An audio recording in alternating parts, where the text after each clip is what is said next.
Okay, in this quick lesson, we are going to be writing an equation in standard form. Okay, this is a quadratic equation, so remember that the standard form is ax squared plus bx plus c.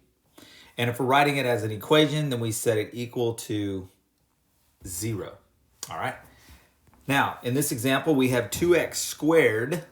So there's our ax squared. Then we have plus 2x minus 2, but then equals 5x. So notice we have a plus 2x on the left side of the equation and a plus 5x on the right side of the equation. Well, we need to move this 5x over here so we can get it in standard form. So let's just take a look at how we do that. If we want to move this 5x, then we're going to move it over here and it's going to become the opposite. So it would be negative 5x minus 5x. And that goes away over here because we subtracted it. 5x from 5x, so now we're subtracting it on the left side as well. So we have 2x minus 5x. So this equation is going to become 2x squared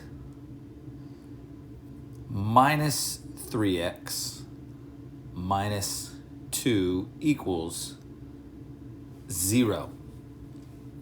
Okay, basically all we did was subtract 5x from the right side to get 0, and we subtracted 5x from the left side and we ended up with negative 3x.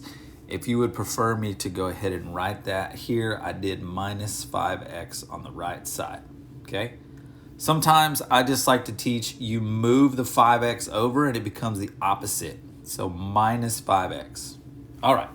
But anyways, this is the new equation in standard form. 2x squared minus 3x minus 2 equals 0.